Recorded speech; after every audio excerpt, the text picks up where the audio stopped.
সরকারি কলেজ কর্তৃক আয়োজিত আজকের একাদশ বিজ্ঞান শ্রেণীর অনলাইন ক্লাসে তোমাদের সবাইকে স্বাগত জানাচ্ছি। আমি ইন্দ্রজিৎ কুমার রায়, সহযোগী অধ্যাপক, কুষ্টিয়া সরকারি কলেজ, কুষ্টিয়া। আজকের অনলাইন ক্লাসে আমরা একাদশ শ্রেণীর উচ্চতর গণিত বিষয়ে সরলরেখার 3-এর সি চ্যাপ্টারের যে প্রবলেমগুলো আছে সেই প্রবলেম সলভ করার বিষয়ে কথা বলব। তা আশা করি এই করোনাকালীন সময়ে তোমরা সবাই ভালো আছো এবং আজকের এই আলোচনায় তোমরা সবাই আমার সঙ্গে থাকবে এই প্রত্যাশা রেখে আজকে আমরা আমাদের অনলাইন ক্লাস শুরু করছি।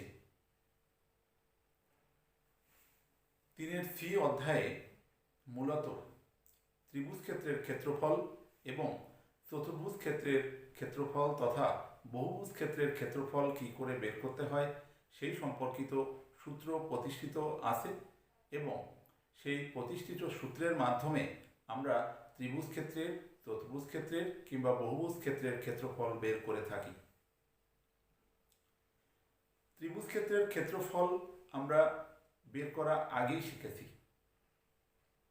আমরা ত্রিভুজ ক্ষেত্রের ক্ষেত্রফল কয়েকটা ভাবে বা কয়েকটা উপায়ে বের করতে পারি, কয়েকটা সূত্রের মাধ্যমে ত্রিভুজ ক্ষেত্রের ক্ষেত্রফল বের করতে পারি। যেমন আমরা একটা ত্রিভুজ ক্ষেত্রের ক্ষেত্রফলকে এইভাবে লিখতে পারি, হাফ গুণ ভূমি গুণ উচ্চতা।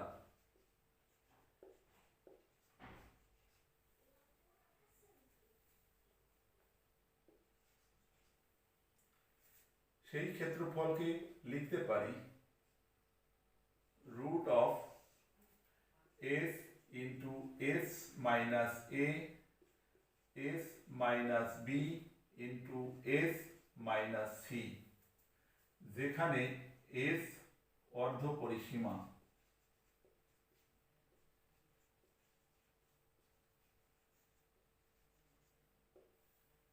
আর এ বি সি বাহুর দৈর্ঘ্য।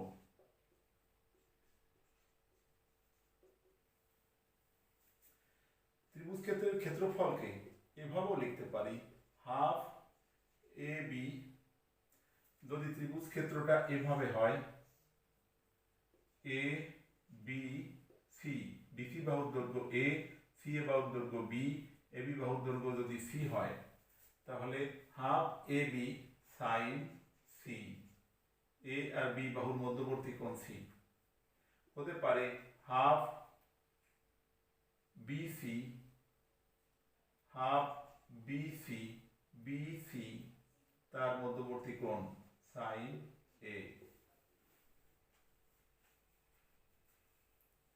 হতে পারে half C A sine B. এই যে তিনটা উপায়ে ত্রিভুজ ক্ষেত্রের ক্ষেত্রফল নির্ণয় করা যায়, এই তিনটা উপায়ের সাথে আমরা অলরেডি পরিচিত আছি। এই তিনটা উপায়ের সাথে আমরা অভ্যস্ত আছি, 9-10 অবধি এগুলো শিখে আসা হয়েছে আমাদের। আর একটা উপায়, যে উপায়ের মাধ্যমে ত্রিভুজ ক্ষেত্রের, এখানে আসলে একটা ত্রিভুজের ভূমির দৈর্ঘ্য এবং তার উচ্চতা যদি জানা থাকে তাহলে ত্রিভুজ ক্ষেত্রের ক্ষেত্রফল বের করতে পারি। দ্বিতীয় যে উপায় সেটা হলো একটা ত্রিভুজের 3 বাহুর দৈর্ঘ্য যদি জানা থাকে তাহলে সেখান থেকে অর্ধ পরিসীমা বের করা যায়। সেই অর্ধ পরিসীমা থেকে ত্রিভুজ ক্ষেত্রের ক্ষেত্রফল নির্ণয় করা যায় S into S minus A S minus B into S minus C এর রুট। এই সূত্রের মাধ্যমে ত্রিভুজ ক্ষেত্রের ক্ষেত্রফল বের করতে পারি। আর ত্রিভুজের যে কোনো দুই বাহুর দৈর্ঘ্য এবং সেই দুই বাহুর অন্তর্ভুক্ত কোণের পরিমাণ যদি জানা থাকে, যে কোনো দুই বাহুর দৈর্ঘ্য আর সেই দুই বাহুর মধ্যবর্তী কোণের পরিমাণ যদি জানা থাকে তাহলে half A B sine theta বা half A B sine C, এই সূত্রের মাধ্যমে ত্রিভুজ ক্ষেত্রের ক্ষেত্রফল বের করা যায়। আর একটা উপায় যেটা এই 3-এর সি অধ্যায়ে আলোচিত হয়েছে, সেই উপায়টার কথা আমরা বলবো, যে সেই ত্রিভুজ ক্ষেত্রের ক্ষেত্রফল, এই যে এ বি সি একটা ত্রিভুজ, এই ত্রিভুজের 3টা শীর্ষবিন্দু, সেই শীর্ষবিন্দুর স্থানাঙ্ক যদি জানা থাকে, x1 y1 x2 y2 এবং x3 y3, এই 3টা শীর্ষবিন্দুর স্থানাঙ্ক যদি জানা থাকে, তাহলে সেই জানা স্থানাঙ্কের মাধ্যমে ওই ত্রিভুজের ক্ষেত্রফল নির্ণয় করা যায়। সেই স্থানাঙ্কের মাধ্যমে ত্রিভুজ ক্ষেত্রের ক্ষেত্রফল নির্ণয়ের জন্য আমরা 2টা সূত্র ব্যবহার করে থাকি। একটা হলো শুলেসের ফর্মুলা। আমরা তোমাদের অলরেডি এই ফর্মুলা কিভাবে আসছে, কিভাবে ফর্মুলাটা প্রতিষ্ঠিত হয়েছে, বা সেই সূত্রের কিভাবে প্রমাণ দেওয়া হয়েছে সে সম্পর্কে আলোচনা হয়েছে। তা আলোচনায় আসলে অনেক জিনিসটা অনেক সময় ঘোরানো পেঁচানো মনে হতে পারে, কারোর কাছে দুর্বোধ্য মনে হতে পারে, কিন্তু আমরা একদম সহজ করে যদি বলতে চাই যে শুলেসের ফর্মুলার মাধ্যমে একটা ত্রিভুজ ক্ষেত্রের ক্ষেত্রফল কি করে বের করতে হয়, একদমই সোজা ব্যাপার। তোমরা এটার সঙ্গেও অলরেডি পরিচিত আছো, হয়তো নামে তোমরা পরিচিত না থাকতে পারো যে এই ফর্মুলাটাকে শুলেসের ফর্মুলা বলা হয়, কিন্তু অ্যাকচুয়ালি 9-10-এ তোমরা এই ত্রিভুজের 3টা শীর্ষবিন্দুর স্থানাঙ্ক জানা থাকলে তার ক্ষেত্রফল নির্ণয় করে আসছো। সেই যে শুলেসের ফর্মুলা, সেই শুলেসের ফর্মুলাটা হলো ত্রিভুজের ক্ষেত্রের ক্ষেত্রফল ইকুয়াল টু হাফ ইন্টু এই যে প্রথম বিন্দু, সেই প্রথম বিন্দুর স্থানাঙ্কে ভুজ এখানে বসাও, কোটি এইখানে বসাও। দ্বিতীয় বিন্দুর ভুজ এখানে বসাও, কোটি এখানে বসাও। তৃতীয় বিন্দুর ভুজ এখানে বসাও, কোটি এখানে বসাও। আর প্রথম বিন্দুর ভুজ বসাও, কোটি বসাও। এই ফর্মুলা এর মাধ্যমেও ত্রিভুজ ক্ষেত্রের ক্ষেত্রফল নির্ণয় করা যায়। সেক্ষেত্রে কিভাবে নির্ণয় করতে হয়? এই দিকে গুণ যোগ এই দিকে গুণ যোগ এই দিকে গুণ, দেখো মনে পড়ে কিনা, বিয়োগ এই দিকে গুণ যোগ এই দিকে গুণ যোগ এই দিকে গুণ। এইটা ক্যালকুলেশন মাধ্যমে আমরা এই ত্রিভুজ ক্ষেত্রের ক্ষেত্রফল নির্ণয় করতে পারি। এই যে ফর্মুলাটা, এই ফর্মুলাটা শুলেসের ফর্মুলা নামে পরিচিত। তোমাদের মধ্যে অনেকে এই শুলেসের ফর্মুলার কথা শুনে হয়তো অবাক হয়ে যেতে পারো, যদি জানা না থাকে। এই জিনিসটা জানা আছে, কিন্তু এই ফর্মুলাটাকে যে শুলেসের ফর্মুলা বলা হয় সেইটার সঙ্গে আমরা অনেকে পরিচিত নাও থাকতে পারি। তবে এই ফর্মুলাটার সঙ্গে আমরা 9-10-এ খুব ভালোভাবেই পরিচিত ছিলাম।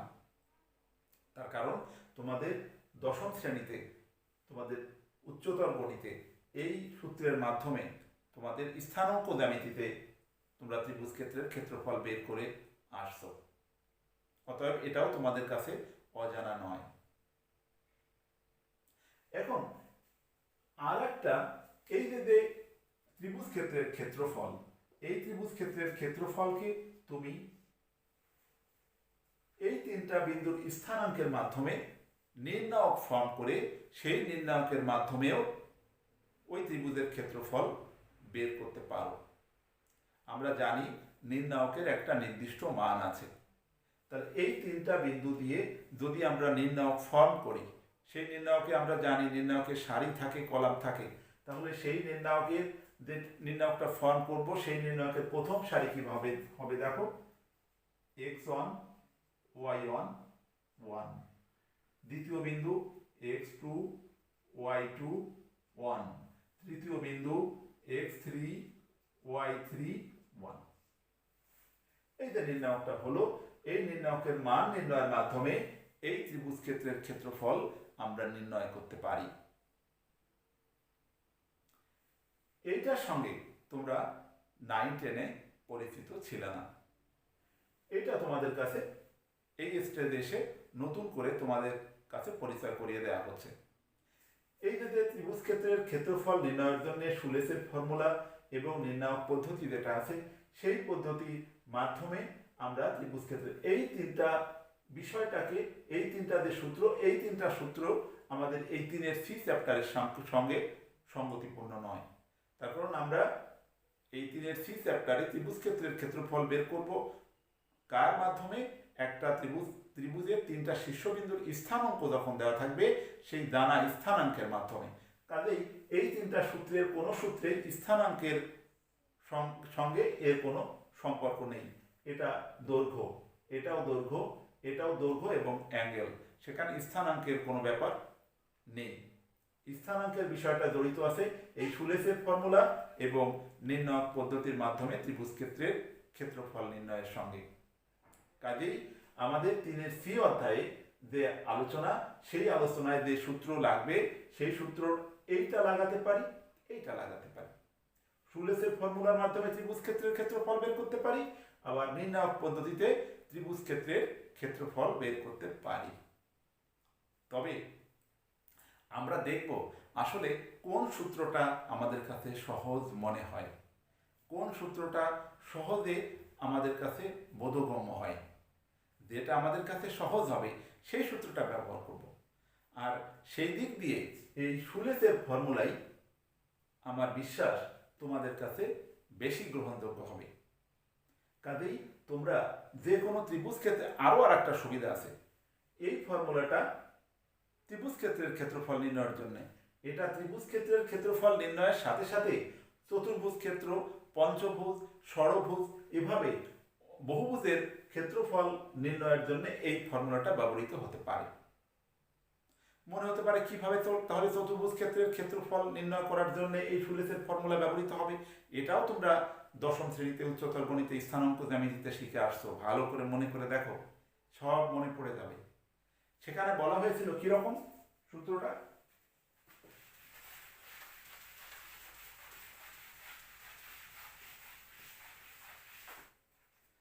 আমরা জানি একটা চতুর্ভুজের 4টা শীর্ষবিন্দু আছে, তা প্রত্যেকটা শীর্ষবিন্দুর স্থানাঙ্ক আছে।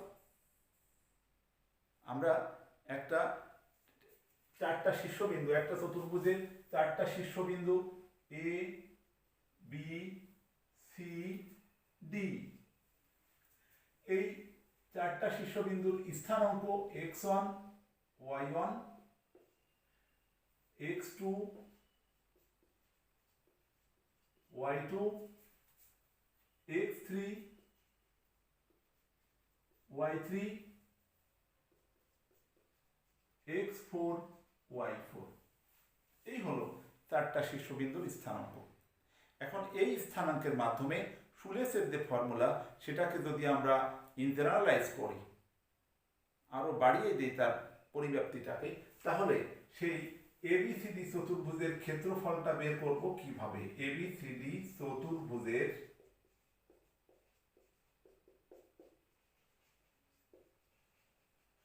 ক্ষেত্রফল সমান হাফ ইন্টু এটা x1 y1 x2 y2 x3 y3 x4 y4, আবার প্রথমটা আসবে ব্যাক করে x1 y1।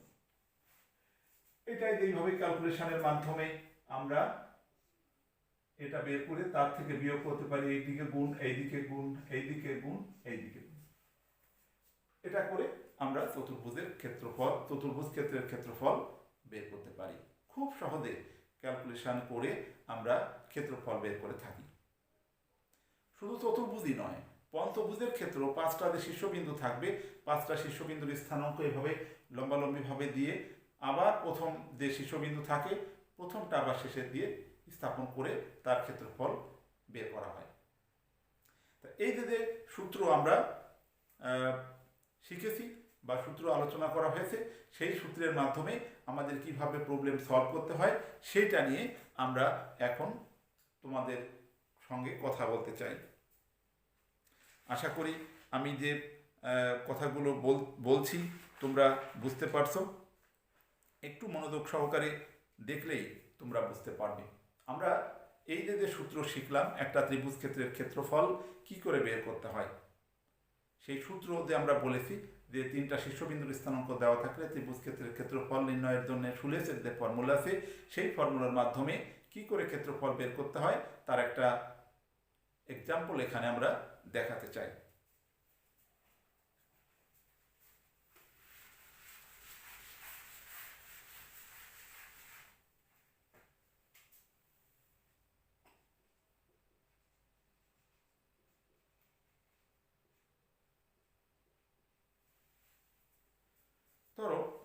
একটা প্রবলেম আমরা যদি এভাবে লিখি, ত্রিভুজ ABC এর শীর্ষবিন্দু গুলো A of -3, -2, B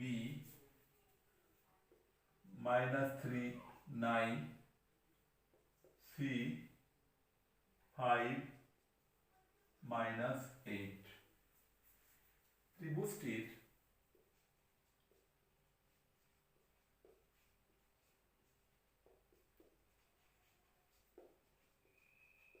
ক্ষেত্রফল নির্ণয় করো।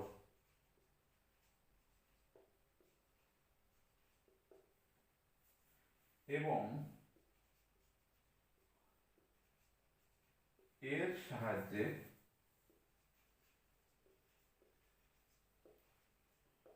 বি হতে CA এর উপর অঙ্কিত লম্বের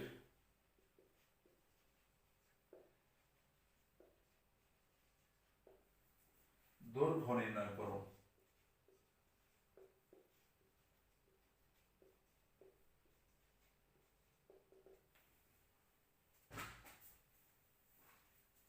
একটা ত্রিভুজের তিনটা শীর্ষবিন্দু দেওয়া আছে, ত্রিভুজটার নামকরণ করা হয়েছে ABC দিয়ে।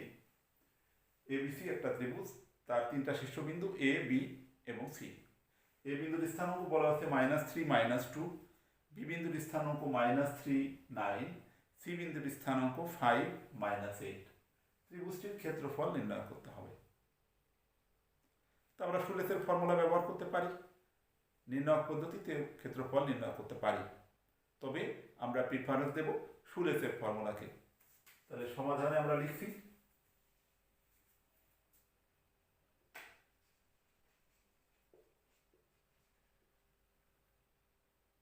যেহেতু বিন্দুগুলো দেওয়া আছে, নামকরণ করা আছে, সেজন্য আমরা ডাইরেক্ট ফর্মুলায় চলে যাই। ত্রিভুজ ABC এর ক্ষেত্রফল ইকুয়াল টু হাফ ইন্টু প্রথম বিন্দু -3, -2, দ্বিতীয় বিন্দু -3, 9, তৃতীয় বিন্দু 5, -8, আবার প্রথম বিন্দু -3, -2। এটা আমরা ক্যালকুলেশন করব। তাই ক্যালকুলেশন করার সময় আমরা বলেছি যে এই দিকে গুণ -27 প্লাস এই দিকে গুণ 3 × 24, 24 প্লাস আর প্লাসে মাইনাসে -10, সূত্রের মাইনাস, এই দিকে গুণ মাইনাসে মাইনাসে +6 প্লাস 5 × 9 = 45 প্লাস 3 × 8 = 24 মাইনাস মাইনাসে +24। তাহলে এটা করলে হচ্ছে হাফ, আর এখানে কত হবে 27 আর 37, 27 আর 10 37, 37 থেকে 24 গেলে থাকবে, এভাবে লিখে দিই -37 প্লাস 24। তুমি ক্যালকুলেটরের মাধ্যমে তোমরা একবারে ক্যালকুলেশনও করতে পারো। 27 আর 10 37 -37 প্লাস 24 মাইনাস, এটা করলে 4 × 5 = 9, 9 আর 6 15, 5 হাতে 1, 2 আর 1 3, 4 আর 3 7, 75। এটা ক্যালকুলেশন করলে হবে হাফ ইন্টু -88। তাহলে ক্যালকুলেশন করলে হয় -44। এখন দেখো যে ক্ষেত্রফল নেগেটিভ চলে আসছে। আমরা জানি সরলরেখার দৈর্ঘ্য, ক্ষেত্রফল, আয়তন এগুলো কখনো নেগেটিভ হতে পারে না। তাহলে সেই জন্য যেহেতু নেগেটিভ চলে আসছে আমরা নেগেটিভটাকে অ্যাভয়েড করতে হবে। যেহেতু ক্ষেত্রফল ঋণাত্মক হতে পারে না, সেহেতু ক্ষেত্রফল 44 বর্গ একক। এখানে একটু সাবধানী হতে হবে, যে কোনো কিছু ক্ষেত্রফল সবসময় বর্গ এককে হয়। ক্ষেত্রফল লিখলে কিন্তু বর্গ একক লিখলে না, তাহলে কিন্তু নম্বর কাটা যেতে পারে। অতএব এখানে খুব সাবধানে খেয়াল করে লিখতে হবে, এত বর্গ একক, এই কথাটুকু না লিখলে নম্বর কাটা যেতে পারে। এখন বলেছে যে এই যে ক্ষেত্রফল নির্ণয় করলে, ক্ষেত্রফল নির্ণয় করো এবং এর সাহায্যে, মানে এই যে নির্ণীত ক্ষেত্রফল, এই নির্ণীত ক্ষেত্রফলের সাহায্যে তোমার বি হতে সি এর উপর অঙ্কিত লম্বের দৈর্ঘ্য নির্ণয় করতে হবে। বি থেকে সি এর উপর অঙ্কিত লম্বের দৈর্ঘ্য বের করতে হবে। তাহলে আমরা মনে রাখি, ত্রিভুজ এবিসি এর ক্ষেত্রফল বের করলাম 44 বর্গ একক, 44 স্কয়ার ইউনিট। সেকেন্ড পার্টে গিয়ে আমরা চিত্র আঁকা বাধ্যতামূলক না হলেও জ্যামিতির অঙ্ক সলভ করার সময় যদি তুমি একটা রাফ গ্রাফ দাও, তার খসড়া চিত্র আঁকো, তাহলে কিন্তু তাতে তোমারই সুবিধা, অঙ্ক ভুল হওয়ার সম্ভাবনা কম থাকে, অপরদিকে এক্সামিনারও খুশি হয়। দেখো এই অংশে বলেছে যে এবিসি যে একটা ত্রিভুজ, আমরা সেই এবিসি ত্রিভুজ নিলাম, এখানে একটা খসড়া ফিগার রাখছি, এ বি সি। এ হতে এই বি হতে সি এর উপর অঙ্কিত লম্বের দৈর্ঘ্য বের করতে হবে। তাহলে বি থেকে সি এর উপর অঙ্কিত লম্ব বিডি টানলাম। তাহলে দেখো যে এর সাহায্যে, মানে এই যে এবিসি ত্রিভুজের ক্ষেত্রফল কিন্তু 44 বর্গ একক আমরা বের করে ফেলেছি। এখন এই ক্ষেত্রফল আমার জানা আছে, সেটা বের করেছি স্থানাঙ্কের মাধ্যমে। আবার যেহেতু এটা লম্ব, আবার এটা হচ্ছে তাহলে ভূমি, সি এ ভূমি, এ বি যদি লম্ব কনসিডার করি, তাহলে এই হাফ ইন্টু ভূমি কোণ উচ্চতা থেকেও তার ক্ষেত্রফল বের করতে পারবো। তাহলে এই বিন্দুর স্থানাঙ্ক জানা আছে, এ বিন্দুর স্থানাঙ্ক কত দেওয়া আছে? -3 -2। বি বিন্দুর স্থানাঙ্ক -3 9। সি বিন্দুর স্থানাঙ্ক দেওয়া আছে 5 -8। তাহলে সেখান থেকে আমি সি এর দৈর্ঘ্য বের করতে পারি দূরত্বের সূত্র থেকে। এইটা যখন বের করতে পারি, কিন্তু এই বিন্দুর স্থানাঙ্ক তো দেওয়া নেই, তার মানে সেখান থেকে আমি বিডির দৈর্ঘ্য বের করতে পারছি না। কিন্তু হাফ ইন্টু ভূমি কোণ উচ্চতা থেকে তার ক্ষেত্রফল বের করে, আর যে ক্ষেত্রফল এবিসি ত্রিভুজের ক্ষেত্রফল নির্ণয় করা আছে সেইটা সমান ওই ক্ষেত্রফল সমান বসিয়ে দিলে সেখান থেকে বিডি বেরিয়ে যাবে। ওই ধারণা ব্যবহার করবো আমরা এখানে। তাহলে সেই সূত্র ব্যবহার করতে গেলে আমাদের এই সি এ বাহুর দৈর্ঘ্য লাগবে। C A equal to root of, C বিন্দুর ভুজ হচ্ছে 5, ভুজদ্বয়ের অন্তরের বর্গ, মাইনাসে মাইনাসে প্লাস হোল স্কয়ার, প্লাস কোটিদ্বয়ের অন্তরের বর্গ -8, মাইনাসে মাইনাসে প্লাস 2 এর হোল স্কয়ার। এটা করলে হচ্ছে 8 8 64 আর 6 6 36, এটা হলো 100 ইকুয়াল টু 10 একক। সি বাহুর দৈর্ঘ্য পেয়ে গেলাম। এবার প্রশ্ন মতে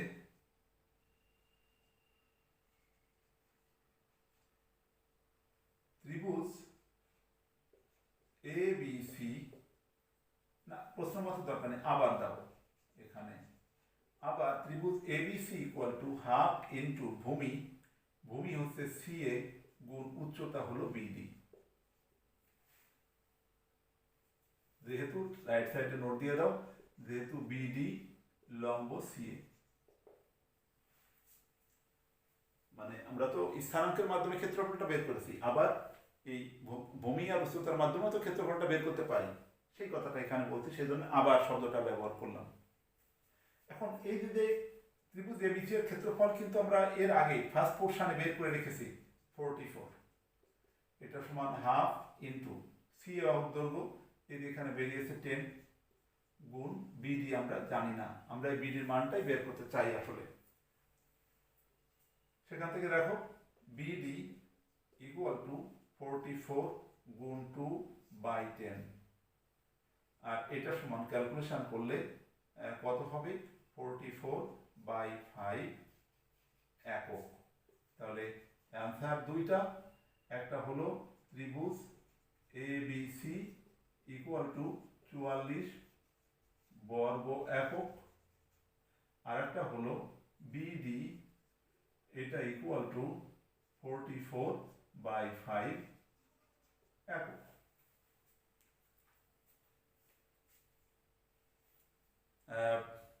আশা করি তোমরা বুঝতে পেরেছ। একদমই সোজা। আমরা ত্রিভুজ ক্ষেত্রের ক্ষেত্রফল নির্ণয় করার জন্য শুলেসের ফর্মুলার কথা বলেছিলাম, সেই শুলেসের ফর্মুলার প্রয়োগ এখানে করেছি। আবার আমি কিন্তু শুধু শুলেসের ফর্মুলার উপরে ডিপেন্ড করে ত্রিভুজ ক্ষেত্রের ক্ষেত্রফল বের করিনি। আমরা বলেছি 9-10 অবধি আরও 3টা ফর্মুলার কথা দিয়ে বলেছিলাম, যে হাফ এবি সাইন থিটা, তারপরে S into S minus A into S minus B into S minus C, S minus C এর সাহায্যে, এর রুট এর এই সূত্রের সাহায্যে, এবং আর একটা হলো হাফ ইন্টু ভূমি গুণ উচ্চতা এর সাহায্যে। দেখো এই যে সেই সূত্র আমাদের এখানে কাজে লাগিয়েছি, হাফ ইন্টু ভূমি গুণ উচ্চতা। এই জন্য আমরা ওই পূর্বে শিখে আসা কোনো যে সূত্রগুলো আছে সেগুলোর কথা উল্লেখ করেছি। আমরা যখন ছোট ছিলাম, ক্লাস 3 থেকে 4-এ ওঠার সময় কিংবা ক্লাস 5 থেকে 6-এ যাওয়ার সময় আমাদের স্যাররা অনেক সময় দুষ্টামি করে বলতো যে তোমাদের বইপত্র এখন আর এগুলো কাজে লাগবে না, এখন তোমরা এগুলো কি করবা তোমরা নিজেরাই বুঝে দাও। আমরা ভাবতাম যে এগুলো শেষ হয়ে গেছে, অনেক সময় বাজারে গিয়ে বিক্রি করার জন্য চিন্তা করেছি, যদিও আমরা সবাই সেটা করিনি, কিন্তু কেউ কেউ করেছে। আসলে আমরা যা শিখেছি সেগুলো আমাদের জীবনের প্রত্যেকটা স্তরে কাজে লাগে, কোনোটাই ফেলে দেওয়ার নয়। যেমন এই সূত্রটা আমরা শিখে আসা সূত্রটা কাজে লাগছে এখানে যদিও এইচএসসি লেভেলে একাদশ শ্রেণীতে তোমাদের স্থানাঙ্কের ক্ষেত্রে তোমাদের শুলেসের ফর্মুলা এবং নির্ণায়ক পদ্ধতির জন্য এই দুটো সূত্র কাজে লাগছে, কিন্তু দেখো আগে যেটা শিখেছি সেটাও ফেলে দেওয়ার নয়, সেটাও এখানে কাজে লাগিয়েছি। এখন এই যে ত্রিভুজ ক্ষেত্রের ক্ষেত্রফল আমরা নির্ণয় করলাম শুলেসের ফর্মুলার সাহায্যে, তোমরা নির্ণায়ক পদ্ধতির মাধ্যমেও করতে পারো।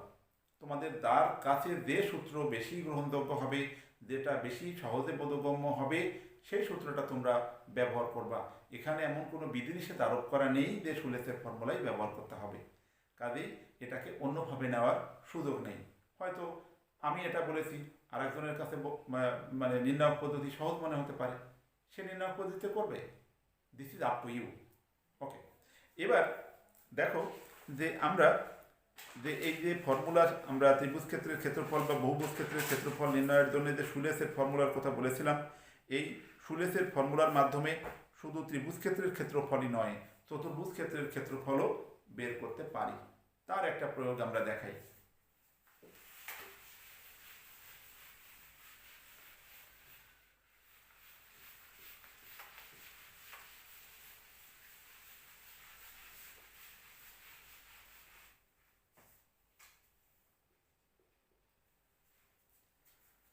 প্রবলেমটা এরকম, এবিসিডি চতুর্ভুজের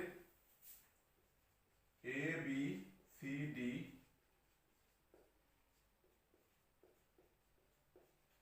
চতুর্ভুজের কৌণিক বিন্দু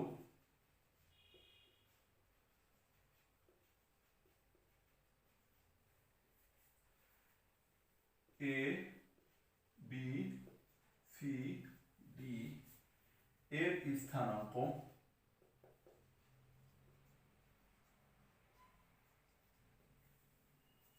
যথাক্রমে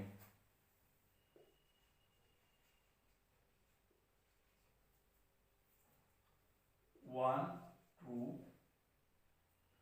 -5, 6, 7, -4 এবং k-2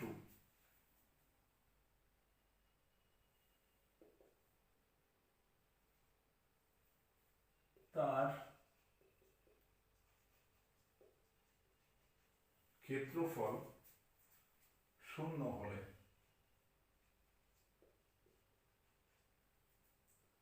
কে এর মান নির্ণয় করো।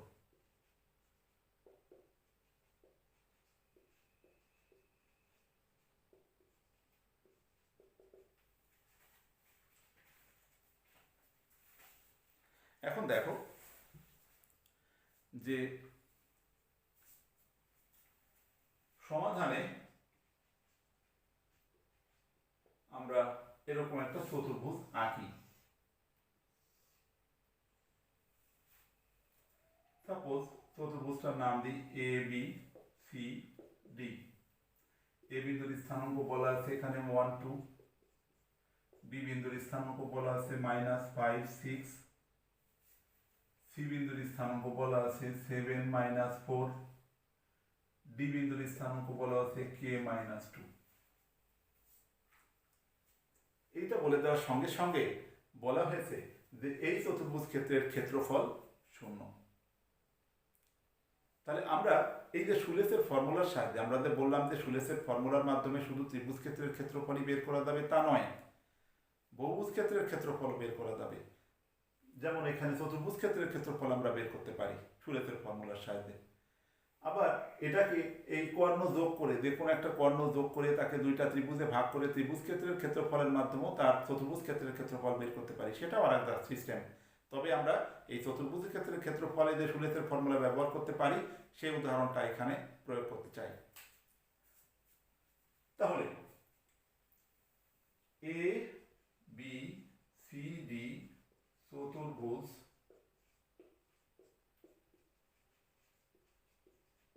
ক্ষেত্রের ক্ষেত্রফল সমান হাফ ইন্টু প্রথম বিন্দু আছে কত 1 2, দ্বিতীয় বিন্দু -5 6, তৃতীয় বিন্দু 7 -4, চতুর্থ বিন্দু কে -2, আবার প্রথম বিন্দু 1 2 বসাও। হাফ প্রথম বিন্দু 1 2, দ্বিতীয় বিন্দু -5 6, তৃতীয় বিন্দু 7 -4, চতুর্থ বিন্দু কে -2, আবার প্রথম বিন্দু। এইবার এইদিকে গুণ করো, হাফ ইন্টু থার্ড ব্র্যাকেট দিচ্ছি, ফার্স্ট ব্র্যাকেটও দিতে পারো। এইদিকে গুণ 6 কে 6 যোগ তার পাশে 20 যোগ যোগ প্লাসে মাইনাসে মাইনাস 7 দুগুণে 14 যোগ এইদিকে গেল, এইদিকে 2k মাইনাস, এইদিকে গুণ -10, এইদিকে গুণ প্লাস 42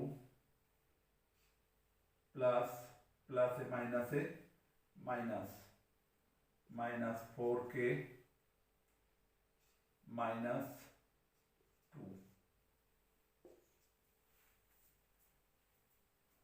-10 প্লাস 42 -4k -2।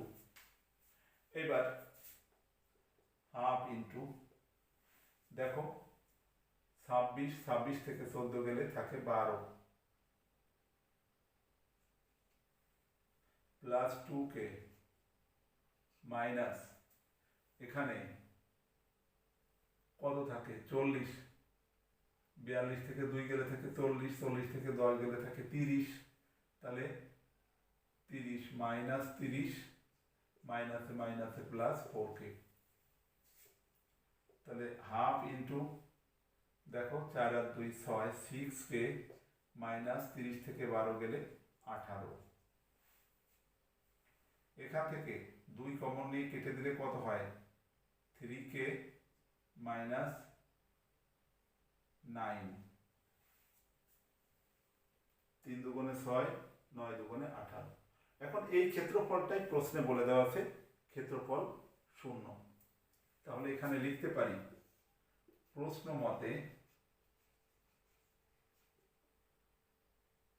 চতুর্ভুজ এ বি সি ডি এর ক্ষেত্রফল = 0, বা চতুর্ভুজ ক্ষেত্রের ক্ষেত্রফল আমরা পেলাম এটা 3k minus 9 এইটা ইকুয়াল টু 0 বা 3k ইকুয়াল টু 9 বা k ইকুয়াল টু 3, তাহলে অ্যান্সার হয়ে গেল 3। তাহলে আমরা দেখতে পেলাম যে এই যে শুলেসের ফর্মুলা, এই শুলেসের ফর্মুলার সাহায্যে ত্রিভুজ ক্ষেত্রের ক্ষেত্রফলের সাথে সাথে চতুর্ভুজ ক্ষেত্রের ক্ষেত্রফল তথা বহুভুজ ক্ষেত্রের ক্ষেত্রফল আমরা নির্ণয় করতে পারি এবং সেটা একদমই সহজ সিস্টেমে করে ফেলতে পারি। এই যে শুলেসের ফর্মুলা ব্যবহার করেছি চতুর্ভুজ ক্ষেত্রের ক্ষেত্রফলের ক্ষেত্রে, কিন্তু এটাকে যদি আমি এ আর সি যোগ করতাম তাহলে দুইটা ত্রিভুজ হতো, ত্রিভুজ ক্ষেত্র এবিসি যোগ ত্রিভুজ ক্ষেত্র এসিডি। এইটা ত্রিভুজ ক্ষেত্রের ক্ষেত্রফল বের করতাম, এই ত্রিভুজ ক্ষেত্রের ক্ষেত্রফল বের করে এই দুইটা যোগ করে ইকুয়াল টু 0 বসাতাম, সেখান থেকেও কে এর মান বের হয়ে আসতো। কিন্তু সেটা কম্পারেটিভলি একটু লেন্দি প্রসেস, সেই জন্যে আমরা এই সরাসরি চতুর্ভুজ ক্ষেত্রের ক্ষেত্রফল নির্ণয়ে আমরা এই শুলেসের ফর্মুলা ব্যবহার করেছি। এভাবে শুলেসের ফর্মুলার সাহায্যে তোমরা ত্রিভুজ ক্ষেত্রের ক্ষেত্রফল কিংবা চতুর্ভুজ ক্ষেত্রের ক্ষেত্রফল বের করতে পারো। আমি আবার বলছি, শুধু শুলেসের ফর্মুলার সাহায্যেই যে করা যাবে তা নয়, তুমি নির্ণায়ক পদ্ধতির মাধ্যমেও ত্রিভুজ ক্ষেত্রের ক্ষেত্রফল বের করতে পারো, চতুর্ভুজ ক্ষেত্রের ক্ষেত্রফলও বের করতে পারো। চতুর্ভুজ ক্ষেত্রের ক্ষেত্রফল বের করতে গেলে তখন আবার কিন্তু নির্ণায়ক পদ্ধতিতে ডাইরেক্ট এরকম শুলেসের ফর্মুলা অ্যাপ্লাই চতুর্ভুজের ক্ষেত্রে যেরকম করেছি সেক্ষেত্রে দুইটা ত্রিভুজে ভাগ করে নিয়ে করতে হবে, সেটা একটু লেন্দি প্রসেস হবে। আশা করি তোমরা বুঝতে পেরেছো যে শুলেসের ফর্মুলা ব্যবহার করে কিভাবে বহুভুজ ক্ষেত্রের ক্ষেত্রফল নির্ণয় করা যায়। আমাদের অনেক সময় অঙ্ক থাকে যে মূল নিয়মে ত্রিভুজ ক্ষেত্রের ক্ষেত্রফল নির্ণয় করো। যেমন একটা অঙ্কের কথা যদি আমরা বলি যে অঙ্কটা আছে এ কমা বি দুইটি বিন্দুর ধনাত্মক স্থানাঙ্ক যথাক্রমে x1 y1 এবং x2 y2 এবং ও মূল বিন্দু হলে মূল নিয়মে প্রমাণ করো ত্রিভুজ OAB equal to half x1 y2 minus x2 y1। এই যে একটা অঙ্ক আমার OAB ত্রিভুজ ক্ষেত্রের ক্ষেত্রফল নির্ণয় করার কথা বলল, সেই OAB ত্রিভুজ ক্ষেত্রের ক্ষেত্রফল মূল নিয়মে নির্ণয় করার কথা বলেছে। মূল নিয়মে যখন নির্ণয় করার কথা বলবে তখন কিন্তু তুমি শুলেসের ফর্মুলাই বলো কিংবা নির্ণয় পদ্ধতির কথাই বলো, এই দুইটা পদ্ধতির যে কোনো একটা পদ্ধতিতে যদি তুমি করো তাহলে 0 পাবে। নম্বর পাবে না যে তা নয়, 0 তো একটা নম্বর। সেক্ষেত্রে তোমার জ্যামিতিক উপায়ে তার ক্ষেত্রফলটা নির্ণয় করতে হবে। অর্থাৎ এই যদি তুমি দুইটা বিন্দু স্থাপন করে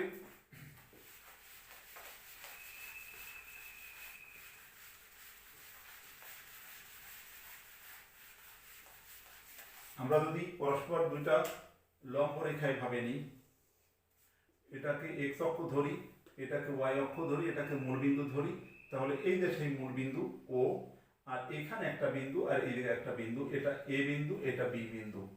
a বিন্দুর স্থানাঙ্ক x1 y1, b বিন্দুর স্থানাঙ্ক x2 y2।